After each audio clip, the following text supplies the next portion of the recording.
In 45 years of construction, you hear some slang.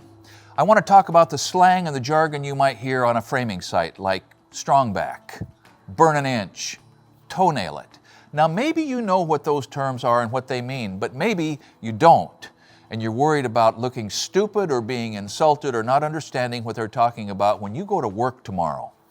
By the end of this video, I think you're going to have a better handle on at least some of the terminology you might hear on a framing job in the Western United States. Now, if I leave something out, and you know that I will, put it in the comments so we all can learn from what you know about the jargon of the trades. But let's start with tape measure slang. Burn an inch. What the heck? Burn an inch or cut a foot? That means to facilitate a more accurate measurement, you can take the tape and hold the 1 inch mark precisely at the end of a board, not on a framing site, but in woodworking, burn an inch. Framing, maybe cut a foot. So cut a foot is you hold 12 inches at the end of the piece or the string line. Burn an inch, you hold 1 inch at the end of the piece. Here's a warning. As soon as you start cutting a foot or burning an inch, you raise the possible discrepancy from perfect from a 16th to 1 1/16, or worse yet, 12 1/16. Now, there are plenty of sexual euphemisms in the slang and jargon of construction and logging and mining and fishing and everything else, and we're going to soft pedal that. You're going to hear those and you're going to make what you want to make out of those when you hear them, but in general, measurements are on the money, or if it's right, you may say send it, or if it's right, you may say bill 'em, or you might say dead nuts, on the nuts, perfect. I mean, you know, there's a wide variety of terms that apply to a measurement or a distance being just as good as it needs to be. So when you're measuring and you're calling a measurement, sometimes you will hear, or someone will expect to hear you say the dimension, 97.5 strong, 97.5 weak. In framing, I mean, that's plus a 16th or minus a 16th.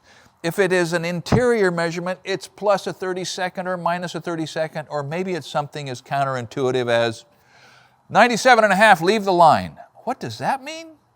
It means when you are cutting with the saw, whether it's a chop saw or a skill saw or whatever it is, you leave the pencil mark from the measurement visible. That's automatically going to make the board a little longer. Or take the line. Intuitively, when you cut it, you make sure the pencil mark disappears, which is automatically going to make the piece probably a little shorter. Strong, weak, plus, minus, leave the line, take the line, it's all the same. Before I bounce off a tape measure jargon, let me just point this out. You need to be heads up on the job to what the allowable tolerance is. We've got a video about that. Some jobs want it perfect. And in some jobs, if you take the time to make it perfect, they're going to find somebody else.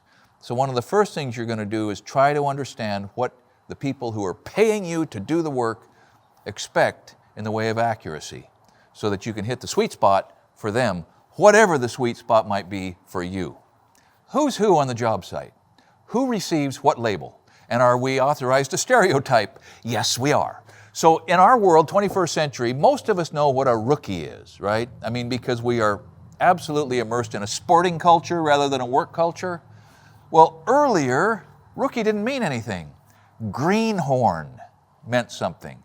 A greenhorn in an agricultural world is a young animal that's going to grow horns. And when the horns bud, they're green, they're soft. They're a greenhorn. They're young.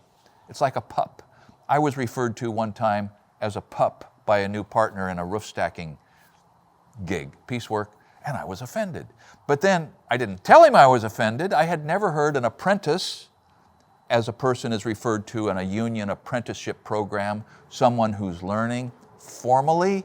I had never heard an apprentice type person referred to as a pup. And then he said, yeah, I've got the ultimate pup. This guy will walk a string if he has to. Well, I thought, all right, I'll take the slur, as I saw it, because it was recognized that I was an idiot up on the top plates. So greenhorn grunts. A grunt is a laborer. A laborer is a laborer. A runner, a stalker, S-T-O-C-K-E-R. This all denotes the people who are there to move the material, clean up the mess, and keep the journeyman, that is the qualified carpenters, working. Now, journeyman is from an earlier day when, after being apprenticed for a period of time, 4 years or 6 years, you became qualified in the view of the master to travel. You were qualified enough to go on to jobs that you had never been on before and do a professional job. It's the same in framing. You can walk in and be, if not officially identified as a journeyman through a union program, then by your output referred to as a journeyman because you know what's going on. Now, under the broad general category of a journeyman, a journey level worker, there are a wide range of specializations that each carry their own label. And I'm not going to do all of them. We'll do that in a future video, particularly in the world of piecework framing. But a roof cutter is kind of a journeyman who is so adept at math and saw work and visualizing complex shapes in a roof that he can really cut roofs. Cut men generally are the guys in the middle of a job site who have their saws set up and are making the cuts over, measure, mark, cut, cut, cut, to the measurements that are yelled out by somebody with a particular need in order to keep those guys working. So not everyone has to dive deep into cutting, but some people can just be banging it together. Got a story about that. Working on a forming crew in Las Vegas. The cut man, he was hilarious. I'll think of his name later. But somebody yelled out he needed a 2x12, 13'9". And Brian was his name, yelled back, "You've got a claw hammer, cut it yourself." Well, I mean, that's part of a job site. Light humor keeps everything sort of lubricated and moving forward, whether you're cutting and hanging forms or cutting and stacking a roof. Don't forget to keep your humor in your pocket. So the last broad general category I want to drill down in includes some of the terms that go over every greenhorn's head. Somebody tells you to do something and you don't have any idea what he expects you to do. This is not exhaustive, like I said, and I'm counting on you to add a lot of them in the comments. But in general, if somebody tells you to lay out that wall or lay out those joists, it means to mark the spacings and the locations for the structural members that go in particular places. It might just mean that you carry an armload of studs up there and drop them in between the top plates close to the layout that was put in place, but usually layout means measure and mark and understand where things are supposed to go. Maybe they tell you, look, we're going to be raising those walls tomorrow, so we need a bunch of raising. Does that mean lifting onto a truck? What does that mean? What that means is, once the walls are assembled on the ground, they are tipped up. Tipped up would be a more descriptive term, but raising the walls means leaning them up and not letting anybody get smashed. Maybe somebody says, and we've had a lot of comments on this because of a video we did on the Spec House series, rolling the joists. Around here, West Coast, rolling joists or trusses means standing them up, putting them in place, usually in a flat position, and then rolling them up into a vertical position so the strength axis begins to do its work, rolling the joists. How about rack that wall? Rack that wall, what that means is to rack it. It means to twist it with one side, either the top or the bottom, remaining in place and the other side moving laterally. You see, to change a diagonal measurement, usually racking something means changing a diagonal measurement from a parallelogram to a square or a rectangle, usually, unless you're conforming to something that was poorly built and you have to move it from a rectangle or a square to a parallelogram, racking is this. 3 terms you're going to hear seem so simple and are not. They are often misunderstood even by people in the trades. Level, flat, plumb, straight. Oh, 4 terms. Level means horizontal, okay? It means when you hold the level up, the bubble's in between the lines. Plumb means vertical. When you hold the level up, those bubbles are in between the lines. Okay, plumb is not this, and level is not this. In the same way, straight is not the same thing as flat. Flat is when you're talking about a plane, a diaphragm, the pitch of a roof, a floor. Flat is a plane. Straight is a line. Think about that and make sure you understand what they mean. And when you get past being a greenhorn, you might be able to correct the journeyman who fell into the bad habit of using those terms interchangeably when they are not. Okay, here's a few that are kind of related. What's a scab and what's a sister? A scab is usually a shorter type piece of wood that's nailed to the side of a piece of wood that has been cut or has a knot or has a defect, but maybe not severe. That's a scab. It strengthens a weak spot. A sister is the same thing, but more of it. Usually a sister goes alongside a stud and it's the same length. You have one stud that is bowed or cut or defective, and the wall is made flat by putting a sister stud right alongside of it, so the crooked stud can be straightened and held by nailing to the sister. It happens in a rafter, it happens in a floor joist, but most often in a stud. Nail it versus tack it. Nail it, gun it, blast it, is nail it in the position it's in because that position is right.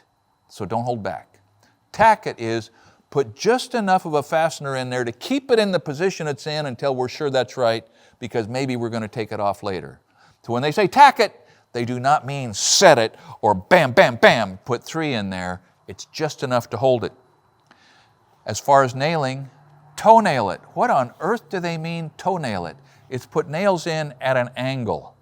Usually, ideally, from opposing sides of a board at about a 45-degree angle with the same amount of penetration through the board you're nailing as you get into the board you're nailing to, toenailing to. Toenailing is great, and there's a whole set of tricks associated with that. And then the last one, before we talk about the terminology around defects in lumber for just a second, is scribe it. What scribe it refers to is the time-saving and time-honored method of putting a piece down where it goes and marking it in the distance that it needs to be marked instead of getting out your tape. About 9 times out of 10, you can bang a board into place, scribe it against the board it's fitting to, and cut it, and never pull out either your tape or your square. Defects in lumber. Do you know what bow, crown, twist, cup, knots, pitch, or wane mean? We've got a video, how to not buy crappy lumber, that takes a deep dive into what those terms mean and how they apply to the boards that they're asking you to bring from the stack when you're the pup. Okay? And then the last thing is the allowable tolerances we talked about in measuring. We've got a video about that and how to anticipate and respond to what are the tolerances on your job. Now, if any of this is interesting, if this is part of your world or might be part of your world, or you're going to build something at home, I'll just let you know that in the Essential Craftsman Academy, we have a playlist of videos that are specifically information-rich with all of the, or many of the things that you're going to need to know to do a project yourself or begin at the first part of your career to do this work for someone else. Check out the Academy. I think you might be well rewarded for becoming part of that community, including our Shop Talk, live interactive meetings on Zoom twice a month, questions and answers and pictures and show and tell, and I like it. Maybe you will too. Thanks for watching Essential Craftsman, and keep up the good work.